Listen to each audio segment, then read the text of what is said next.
then I call this the fuse process, FUSE, right? Find, understand, select, engage. Community is a totally different beast. I think an audience is basically a number of interested people, but a community is something where those people start to interact. They care for each other. I had the pleasure of talking to Matthias from Get the Audience. Get the Audience is a tool for creators and founders to map out whose audiences to target for growth on Twitter. We talked about, well, how to grow an audience, about when to niche down versus explore, the difference between an audience and a community and a customer, and much more. Hope you guys enjoy. Yeah, Matthias from Get the Audience, thank you so much for coming. Thanks for having me, Gabriel. For sure. And we were just talking about, audiences, building an audience online. Maybe the first question to get started is, what is an audience, Matthias? An audience, well, for an entrepreneur or for a creator, for example, like a book writer or a podcaster or someone like this, or entrepreneurs like startups or like all that, they need an audience in the sense of somebody has to buy their products and services or their creations like books, or has to listen to their podcasts. So basically an audience are those people who are interested in what you have to say, in what you have to sell potentially, so they become also your customers. But audience and customers is not the same thing. Often it starts with the first idea for an audience. Let's say you want to do something in the food delivery market. Then you think about people who need food.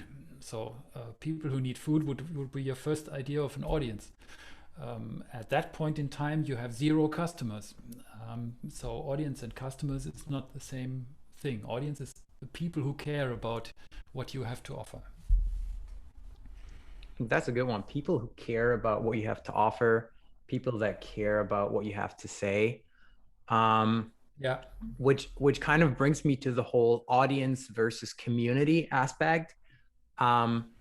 Because correct me if I'm wrong, but isn't it that most people want community these days and, want to feel heard, want to feel part of a tribe, part of a group? Yeah. Right. That's a really difficult thing. I tried to build community, for example, with one of those previous startups who have failed. I tried at least 5 or 6, yeah. And I tried to build a community, and community building is really hard. That's why I totally admire persons like Rosie Sherry, for example, who does that for indie hackers. Community is a totally different beast. I think an audience is basically a number of interested people, but a community is something where those people start to interact. They care for each other. They show up every day because the community is interesting for them. The community gives them a feeling of home, as you already said, of belonging.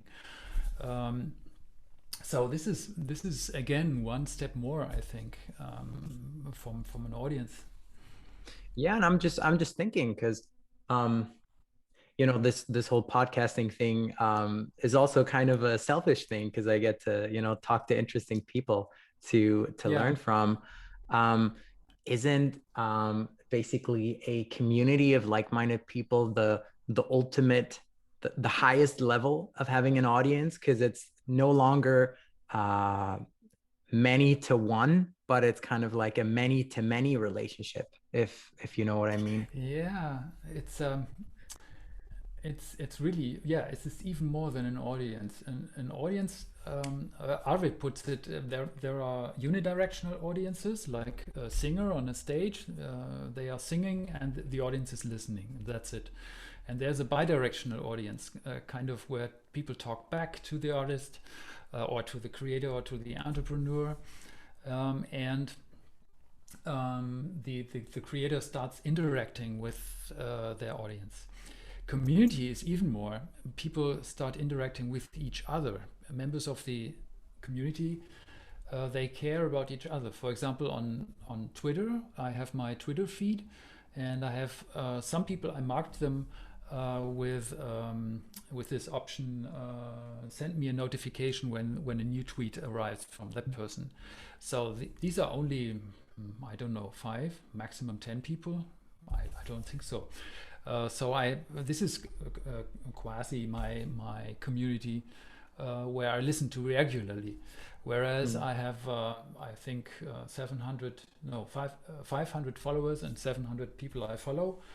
This is not my community. This is part of my audience. Yeah. Yeah. Our community is much more than audience, I think.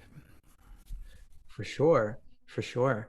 And how do we, yeah, I mean, we could talk about this for hours, but like, how do we find an audience? How do we find our audience? That's tricky. I had with my previous startups, I had problems finding my audience, and it always failed because of that. I had something to build. I built it, and it's really the stereotypical field of dreams thing, right? Build it and they will come. And it's, of course, it's not so. You build something and nobody cares, and you have to really find your audience first. And then finally I thought, why shouldn't I build something to find audiences, right? Because I have so many problems with that. I thought there must be another solution to this. And because I'm an avid Twitter user, I thought, how could we find, for example, our audience on Twitter? Let's say you want to do something in the food delivery market. So you would go on Twitter and simply search for delivering food or something like that. The problem with Twitter is you get all kinds of irrelevant results. Some of them are relevant. You start exploring, you click on the people, you click on the tweets. But most of it is irrelevant, and you have to sort out all this. And but it basically works. For example, in one of my blog posts, I told the story when I simply searched for beekeepers, hobby beekeepers. And suddenly I found the British Beekeepers Association, the Scottish beekeepers, some from America, people posting about problems that bees can have with their health and all kinds of things. So you basically get an initial kind of hits where you think, oh, this is interesting. You start following people, you start interacting with them, and after a while you find out, let's say, 10 people, 10 Twitter accounts, where you say, okay, this seems to make a group. They are referencing each other, they're mentioning each other, they are talking to each other, and you think, okay, this could be a group within my audience. And so I go there, I answer their tweets, I reply to their tweets, I retweet them, and more I become part of that audience. So it's difficult. It begins with searching or finding. Then I call this the fuse process, FUSE, right? Find, understand, select, engage. Right. So first I find some random people somewhere. I try to understand them, whether they really talk about the problem I want to solve, or maybe they talk about totally different problems I didn't think about. And then when I think I have understood enough, I select some of those people I want to really work with. I want to have a closer relationship with, interact with. And finally, I engage with them and start replying, start mentioning, start talking to them. For example, I go to the DMs, the direct messages, and we have a closer conversation, or even we hop on Zoom like we do today, and we get a totally different kind of closer interaction. So Sure. quoted this FUSE acronym. And so is it fair to say that we want to start out fairly broad and then go more and more niche? I don't think so. I think it works better the other way around. We start niche. Mm-hmm. For example, with Get the Audience, I wanted to create a product that helps entrepreneurs, like indie hackers, Mm-hmm. to find and interact with their first audience. And after a while, people said to me, look, your product could be useful to totally other audiences. For example, what about the social media managers of Red Bull? A big brand, right, could use your tool to understand their audience. And I said, yeah, that would be possible.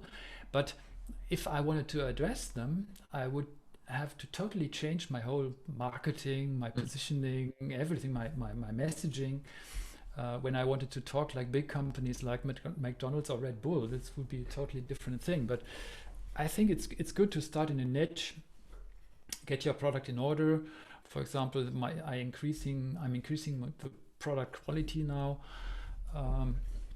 I'm trying to get everything settled before I go big, right? For sure, for sure. And obviously with yourself, it's a classic, the classic story of, solving your own problem, scratching your own itch, which led you to then starting Get the Audience. But what would you advise maybe, say, a younger indie hacker just starting out who doesn't necessarily have a problem, to fix for themselves, but who are technical, who want to make a software product, some kind of solution to fix problems, to help people, but they don't have this organic history, this organic background? How do you recommend they start? Well, I recently heard, I read some tweets from a guy from Holland, around here, very much in the neighborhood. He wrote, I think his name is Jelmer P. Yeah, Jelmer P is also his Twitter handle. And he said, simply look around on your table. Look at the things on your table. Okay, there's a camera here, there's a switchboard for my video equipment, there are some pencils, colorful pencils where I draw things, and so on. All kinds of things are on my table. Then imagine who has made these things. Okay, and who's using these things? What problems are these people having that you are using these things?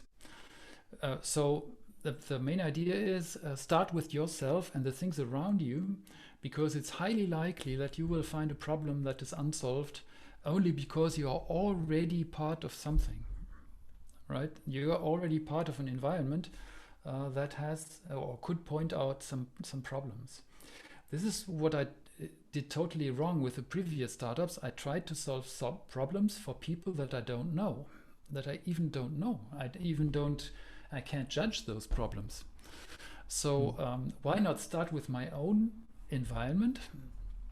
And there was also this person called KP. He calls himself KP on Twitter. His Twitter handle is "This is KP." His name is much more complicated because he comes from India. But he said solving problems of an audience that you are not part of is a cardinal sin. I say, what? Yeah, it's kind of like that. You're doing something of which you have no idea about. So it really makes sense to start with yourself, the things around you. For example, if you are a video enthusiast, why not solve video problems? If you're a food enthusiast, why not solve food problems? So really start with yourself and the things around you. I found it very good. Oh yeah. That reminds me of one of my own personal, startup failures. I was trying to make software for tax accountants to automate a certain part of their work.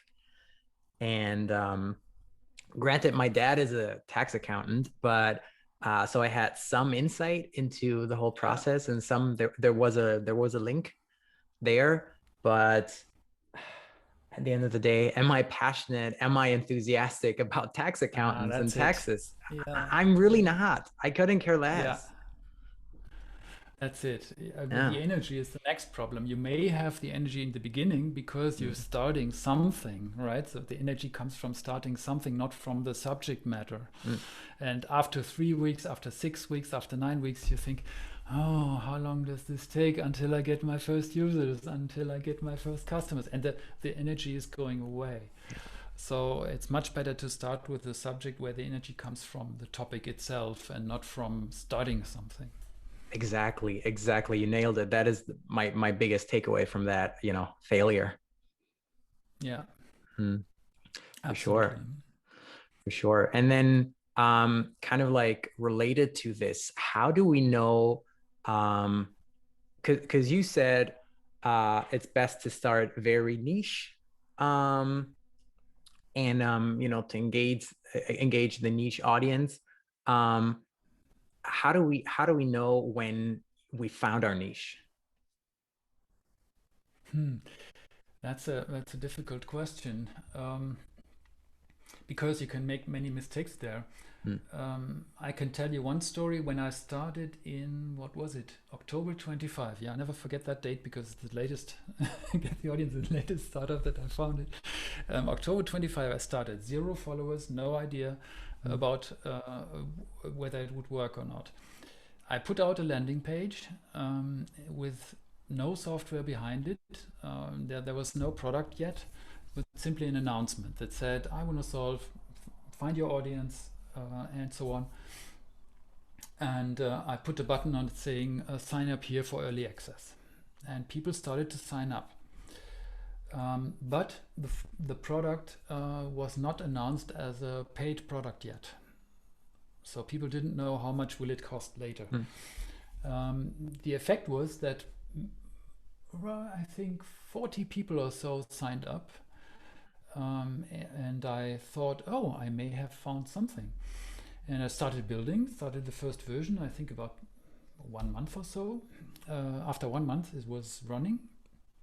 And then really, yeah, people signed up also for this free version and started to work with it. After a while, when everything started working really well, I made it a paid product. Because one person signed up on Gumroad and paid $5. Gumroad has this tricky option that says pay $0 or more, and this person decided to pay more, $5. And I thought, okay, yeah, time to make it paid. And suddenly the engagement went down, because when people have to pay for something, they think twice, right? They start to think twice. And so is it still, at the moment, I think I have 6 paying customers. Yes, only 6. And I sometimes ask myself, is it already working, or are you fantasizing? So it's really a question. Did you find your audience yet or not? On Twitter, I have very good interaction with my followers, with the people around me. Recently, someone made me think, who was it?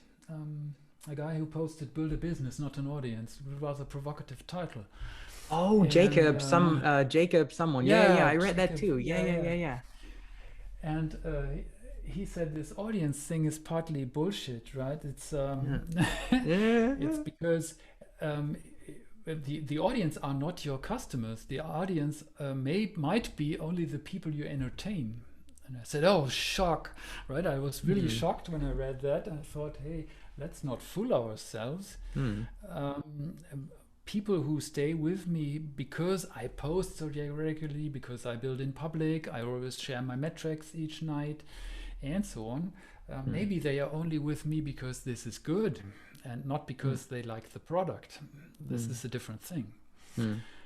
So I think I have at least two groups of people in my audience: the customers who really want to pay and want to use the product, and the rest of the audience who enjoy watching me as a startup founder. But that's a different thing, right? Yeah. So I think it's the old Ikiwizi thing. I know it when I see it. I think when this effect kicks in, that people start to buy the product in larger numbers, I think then I can say, okay, I have found my audience. But at the moment, I'm not sure yet.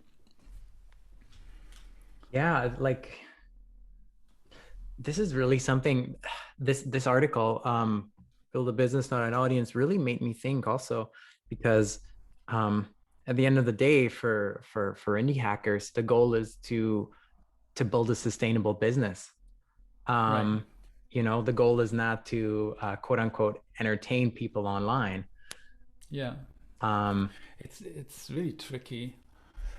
What the week before that, I think, or 2 weeks before, I had Arvid on my podcast, and we were discussing this whole audience thing and this whole audience first thing. Because in German we have different words for the word first. One more temporal, so first in time, and the other is first and foremost, something like put someone in the foreground, right? And audience first is more like putting someone in the foreground, the audience. But many people they interpret audience first in the temporal sense. Build your audience first and then sell them your product. And I think this is wrong. This is totally wrong. My audience are those people who even don't know me, but whom I already think about, right? And I want to make them think about me or my product. There was Seth Godin, I think, this great marketer who, or there is, he's still alive. Seth Godin said, marketing is earning trust at scale. How cool is that? Yeah. Right? This is really what I want. I want lots and lots of people to trust me and my product. This would be the ideal thing. Yeah. Yeah. Which that leads me to think about, you know, the intersection between users or potential users, your audience and your community, because Right. there's a lot of overlap between those three, but they're not the same. No. It's kind of and you could draw intersecting circles, right? One circle of customers, one circle of a general audience, and one circle of community. Community circle would be smaller, customer circle would be smaller, but the audience circle could be pretty big, right? Exactly. And that is the I guess that would be your what Kevin Kelly calls your super fans, or true fans, or Yeah, you know this yeah. article, right? 1,000 true Right, fans. 1,000 true fans, right? Yeah. um yeah, I mean, speaking of all of this, what's your take on multiple audiences? I know you have two different Twitter accounts. You have two different, you know, personas, identities, if you will. Maybe talk Right. to us about this for a bit. This is an interesting thing because it causes a split brain in my head. um, I have a history as a software engineering guy. So I started out as a software developer. I created my first paid product at the age of 21. That's incredible. It's 40 years ago already. I wrote a compiler for an ancient microprocessor, the 68,000. The first Apple computers, no, not the first. The Apple one was built with the 6502, but no, the Apple II, sorry. But the later, the Lisa and the, what was the one, the first Mac, I think, was built with the 68,000. So it many years ago, even before IBM PC was out. Wow. And I wrote a compiler because there was none. That's the ideal situation. You write a product where it's nothing, and people started using it. I sold it to a small company in Germany, and people in the industry started to write programs for process control, for example, in controlling industrial processes like robots or chemical processes or whatever. And that was my first, that's what my first development job. That was freelance. My second one, I went as an employee to a very small company, only 8 people in size when I came. My boss had this tiny little baby, 1 year old, on his lap while he was hacking the code. Right now, we were all were hacking in his living room, and it was a great time. It's such a small company, and we were creating CAD/CAM systems, computer-aided design, computer-aided manufacturing systems. At the end, you could create something like you want to equip a bank with power outlets, heating, air condition, all kinds of things, and at the end you press a button and a big list of things to buy comes out, right? In Germany we say a Stückliste, big things of a big list of things to buy and to put into the bank. So it was a kind of planning, architecture planning thing. And what I learned during those, I think 10-12 years, was how do users behave? What is really software engineering like? What is it like to be a software developer, to write good products for a large number of people? And at the end of all that, our software product got adaptable and was used in projects. For example, in a big project for machines that manufacture these printed circuit boards for mobile phones. The first Nokia phones had so printed boards in them, and one of our customers had big equipment that was manufacturing these printed circuit boards, and that equipment was planned with our system, with our software. So we became pretty engaged in bigger projects, and my boss came to me and said, Matthias, go out to this customer, get him out of the swamp. Here's a big problem. And I thought, oh boy. Previously, I sat down at my desk. I had sitting there for 10 years hacking code, and suddenly I should go out to customers. Oh, how cool is that? How scary is that? And I went to them, and really they were in a big mess because somebody had created this mess. And I asked them for their problems. I acted rather naively. I listed all the problems on a whiteboard, and then we numbered the problems, with the most critical was the number 1, the next was the number 2, and so on until number 10 or 15. And on the evening of that day, the customer was pretty happy, although none of those problems were already solved. So I thought, what's happening here? Maybe I have a talent for consulting. And yes, I continued for 1.5 years in that project. I helped this customer solve his problems, so that everything was fine again. And so I quit that company and went to a real consulting company, kind of also a small thing, kind of 130 people or so. And after a while, there came this, in Germany, there was this new market around 2000, 2001, this big stock exchange event, where all the small companies thought, yeah, let's go to the stock exchange, let's become public offering, let's make a public offering, and so on. So everybody wanted to be on the stock exchange. And I sat there until 9 o'clock in the night preparing stories for the stock exchange analysts. And I thought, was this the thing I came for?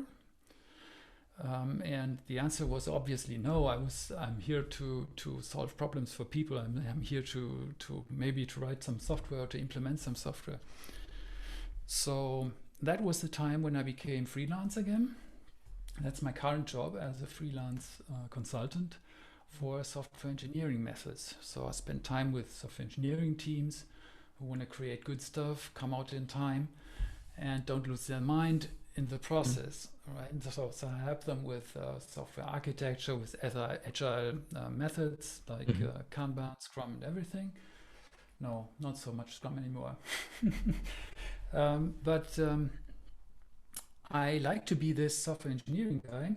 But after a while, I became also obsessed with startups, because in my ego number 1, so to say, my first persona inside, I am very much associated with corporates, so with the big companies who have big engineering teams who create something. And these big companies have their own challenges and limitations. For example, they move quite slowly because they are such big ships.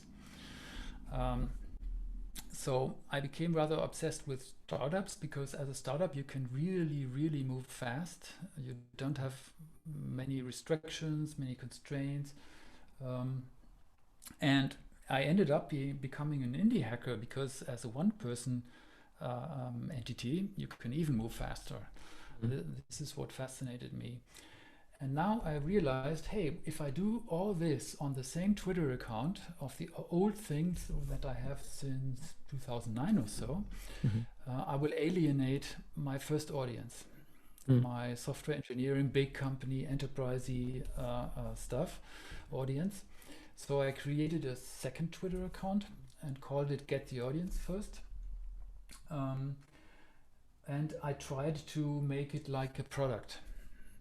After a while, I realized, no, when I do it like this, I will alienate the indie hacker audience for which I write this new product. So I invented some middle thing, and I called the account Matthias from Get the Audience. So the Twitter account is basically a mixture of my second persona inside and my product. So this seems to work rather well. People associate or respond rather well to this personality. Do you think it's easier to sell to big companies or to small companies? I think small is easier.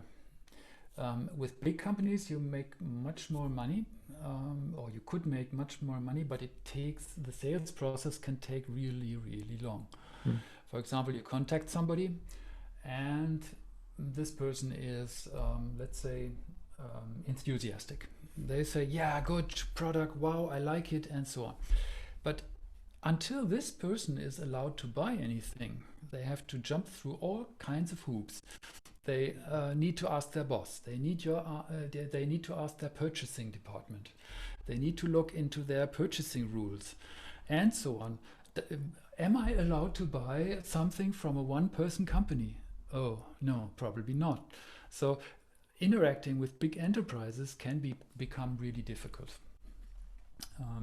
But the other way around, selling to two small companies is also very difficult because they don't like to spend so much money. So you have to have a much larger number of customers when you sell to small customers. So maybe right in the middle would be nice. I heard this term. What was it again? So there's B2B, B2C, and what was it? B2BC or something?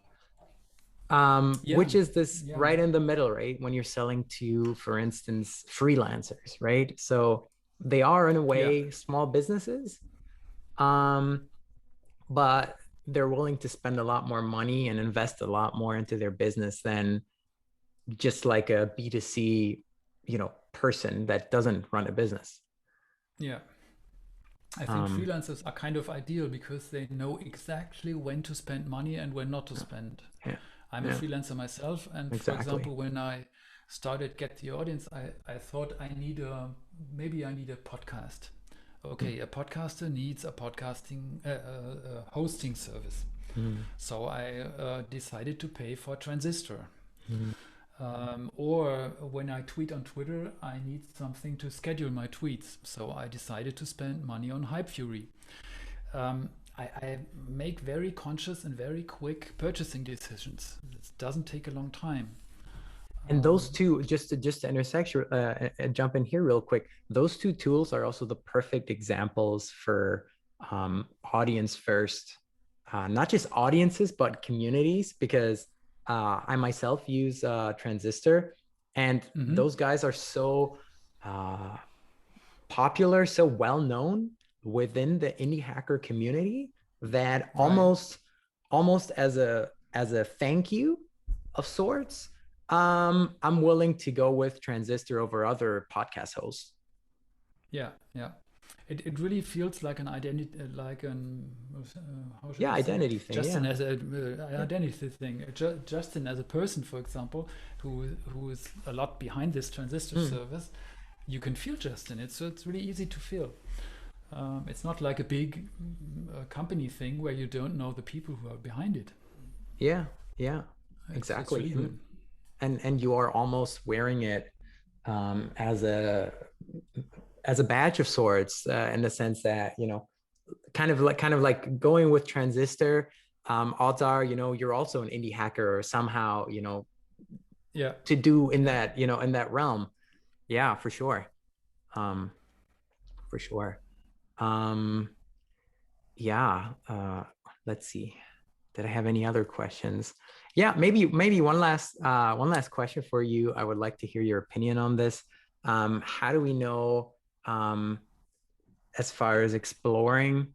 I feel like I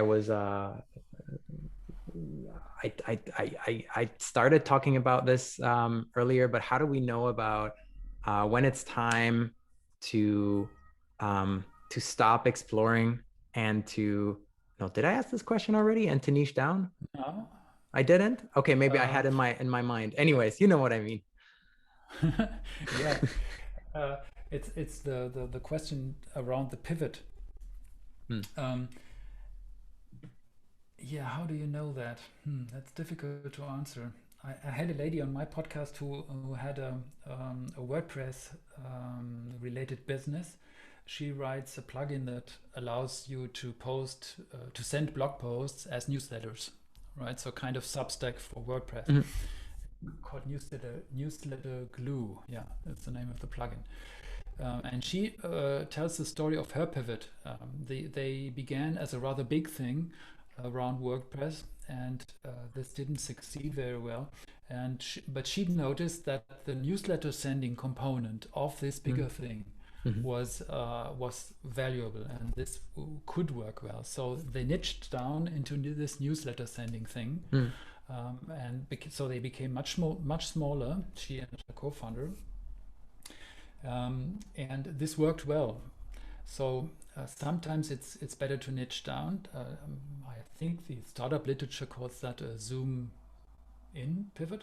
Yeah, a zoom in pivot.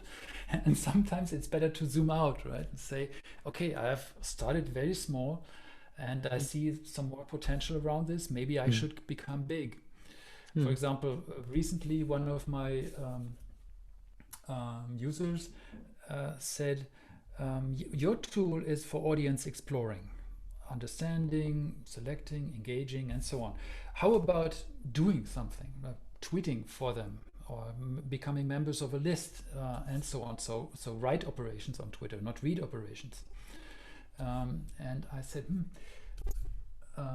at the moment, I'm quite happy with this analysis aspect, this Mhm. understanding aspect. But he was basically suggesting to zoom out and become bigger, like a social media Mhm. everything tool. Mhm. So, Mhm. it's a bit difficult to decide when to zoom in, when to zoom out. It's so context dependent. I think there are no hard and fast rules. Yeah. It always starts with a moment when you notice something is not working here, right? So this I must become smaller or I must become bigger to really to have something that makes sense. For sure. For sure. And this is where I'm at right now. I'm just exploring a bunch of different areas and sort of Okay. like um, throwing a lot of stuff, at the wall to see what sticks. Yeah. No, What's your business about?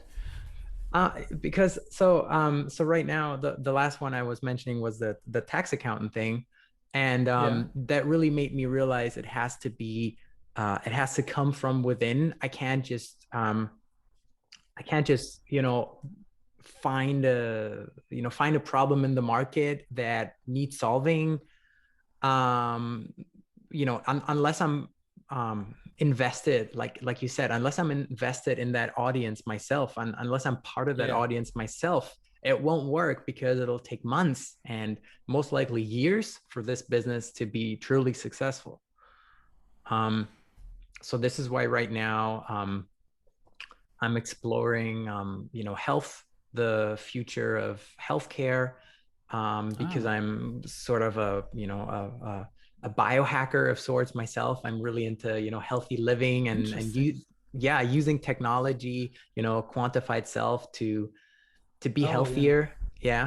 So that's a huge area I'm exploring, where obviously there's tons of demand as well, because people gladly spend money on getting healthier.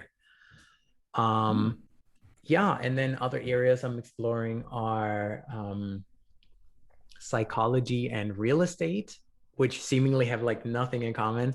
Wow, Um, that's an interesting but combination. yeah, How does it's that relate? Psychology and real estate, how does that I relate? I don't know. I couldn't tell you. I just know those are big subjects, have been big subjects in my life. I even went to college for psychology for a year and a half. Hmm. Um, and then obviously psychology in the realm of business will be, persuasion, sales, even marketing. Mm, At the end of the day, that sure. is applied psychology, so it's highly relevant.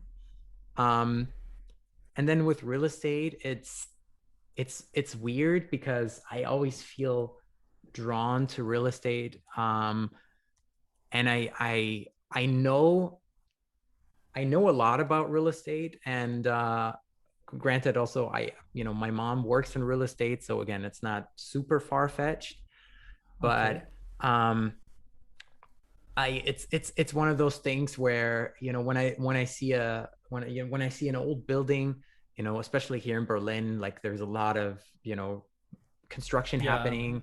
Yeah. I see an old building, or maybe I see a new building, and I'm instantly in my head, I'm running the math. I'm like, okay, how many units? How much did they spend on renovation? Okay, how much money did they spend on the land? Okay, what's their ROI? Okay, how much leverage did they apply? And I'm doing all those things in my head subconsciously. Um, so this is all to say, there's a huge interest there, and also a lot of knowledge already. So Oh, okay. yeah, and I'm just kind of exploring right now, and um like you said, I'm sure the whole I think we get successful by making a lot, and a lot of output. The more Yeah. quantity of something we put out there, the more we put out there, the more we get good by making a lot. That's what I want to say, Yeah, that's right. you know. That's right. The old, what was it? The pottery example, right? Where Oh yes, yes, yes. the professor made two groups create pottery. One they told you have to be perfect. The pot has to be perfect at the end, and the other ones, yeah, create until you have something perfect. And suddenly the second group was much more successful than the first group. Exactly. Exactly, yeah. And at the end of the day, this is what I'm doing with the podcast as well. I'm just calling up interesting people, just trying to learn, trying to share my learnings. This whole learning in public, Yeah. is what I'm building in public, learning in public. um and I'm sure over the next 6 months, 12 months, something good will come of it. I'm sure, I'm Yeah. convinced. Cool. Yeah, for sure. Yeah, it sounds like there are two ideas where your energy can come from. No? Now, Mm. let's just sink that in and wait until they unite somehow. Yeah. Exactly. And I'll use your tool to find out about audiences. Oh, this would be interesting for me. When you use it, please tell me about it, how it's working for you. Because psychology and real estate might be at first two different audiences, and this is interesting how that will work out for you. Well, I I can read help you about with that. yeah, I read about, maybe last thing real quick, because then I'll let you go. um there's this concept I read about, the personal monopoly, which is this Ah, yeah, idea. I think originally it was this guy Naval Ravikant that came up with it, but I'm not sure. Um, that you want to get so good at you know the intersection of a couple of different subjects, topics, that you're yeah, basically the only one able to do the only one on this planet able to do the work that you're doing. um and examples for that would be someone like Tim Ferriss or Joe yeah, Rogan, where it's like people listen to Tim Ferriss because he's Tim Ferriss and because of the way he approaches things in his Tim Ferriss like way. yeah. Right. Like no one can compete with Tim Ferriss because he is Tim Ferriss. Yeah. Um, so Yeah, which is, this is obviously one of those things much easier said than done. But I think it's, Absolutely. yeah, yeah. But I think it's something worth striving for. And the idea of outsourcing things you aren't, uniquely suited for. For instance, I hired someone part-time to help me with podcast and video editing.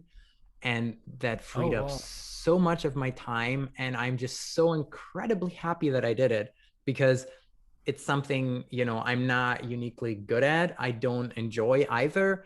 So it's perfect that I no longer have to do it, and I have more time to, record podcasts, or, reach out to potential guests, or, learn about, those subjects. So to approach, This is cool. This is yeah. cool. What do they do for you? They edit the podcast and they transcribe it, or what do they do? Yeah. Podcast editing, video editing, transcription. What else? They also do the podcast art. Yeah. Ah, pretty cool. Didn't know that. Yeah, this is because this is costing me much time too. I like to record the podcast to Mhm. interact with people, but then, Yeah. okay, the Exactly. rest is a necessary thing. Exactly. And it comes back down to the whole energy thing. It just recording podcasts, reaching out to interesting people. I love it. It gives me energy.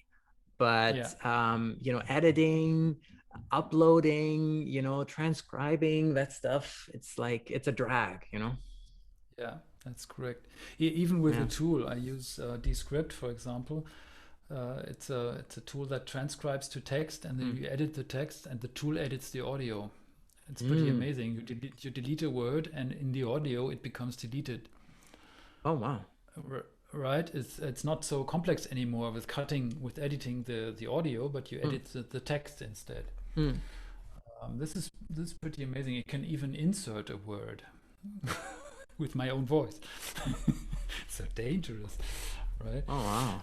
Uh, but I use that tool a lot because it makes editing simpler. But I still don't get energy from podcast editing. That's for sure. No. No. No. Oh. Well, Matthias, thank you so much for our conversation today. Yeah, thank you for having me, Gabriel. Interesting things that you do, and I wish you good luck for your entire journey. Thank you. Thank you. Thank you. Likewise. Thanks, you too. Thanks so much for listening. If you like the podcast, please subscribe and leave a review on iTunes or Spotify, and share the episode with someone you know. It would really help me out a ton. New podcasts coming out every Monday. See you next week.